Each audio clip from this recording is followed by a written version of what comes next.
If you're reading this, then I am hopefully long gone. It's been 2 months now since the meteor struck Mississippi. There was a lot of public interest in it, astrologers and the like all gathering around for a look. They took samples of the rock and shipped them all over the world to museums in every country. Hell, I almost made a trip to have a look myself, but I had an interview with a potential employer. If he hadn't called me up the previous day, I'd be dead now. 3 days later, after the initial hype died down, the news reported nothing on the meteor for a couple of days. The next thing I heard about it was when I got home from the pub and turned on the late night news. I was just in time to catch a breaking news article. The worried looking reporter informed me that almost everyone who had been in the vicinity of Mississippi when the meteor went down had been hospitalized. Their symptoms were similar to those that a corpse experiences during decomposition. 10 people had already died, mostly the elderly and the very young.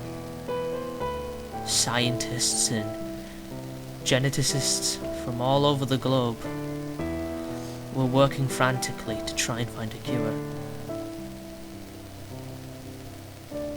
Being smarter than the average bear, I gathered some supplies and prepared for an epidemic. Years of being paranoid beyond reason was finally about to pay off.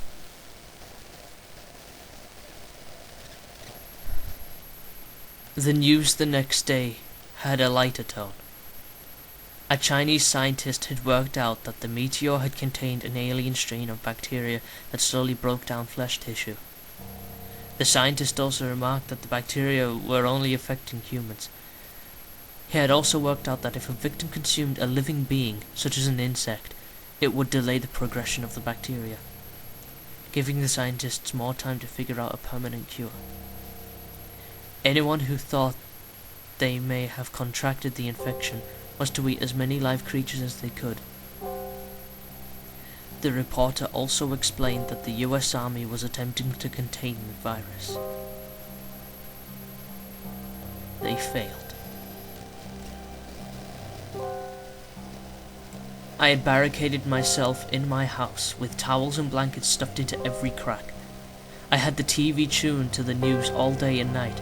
The scientists had not predicted that the bacteria would adapt to the infected people's efforts at trying to keep it at bay. Victims all over the world were claiming that the insects were no longer working. People were starting to catch small mammals and eat them. As the days went by, people were slowly eating larger and larger animals. The first reported case of cannibalism was ironically the last broadcast ever made. The anchorman's hair was falling out and he was missing 3 teeth.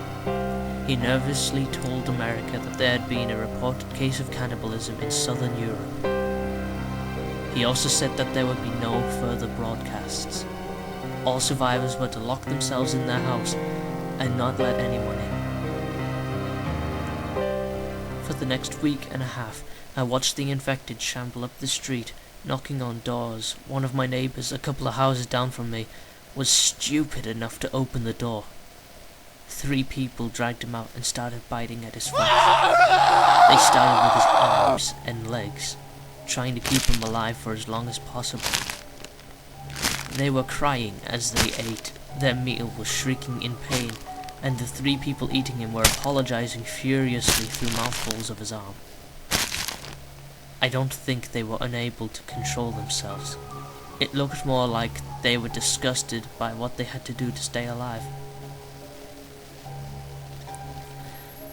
They tried to break into my house 5 or 6 days later, but my barricades held. They were outside, begging me to let them in. Just one bite, please. Be generous. I listened to their pleading all the night, too scared to sleep. I suppose I should explain why I'm recording this. I'm infected. Yesterday, I coughed and lost a canine. I just spent the night pulling out my teeth, eating them out one by one.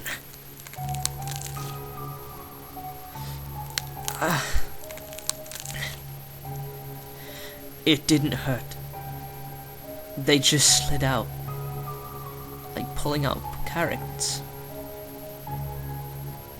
Anyway, as I was saying, I'm infected. The bugs have stopped working and all the wild animals have long since run away.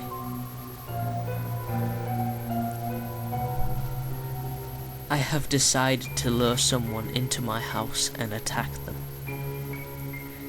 It sounds so wrong just saying it out like that. But I don't want to die.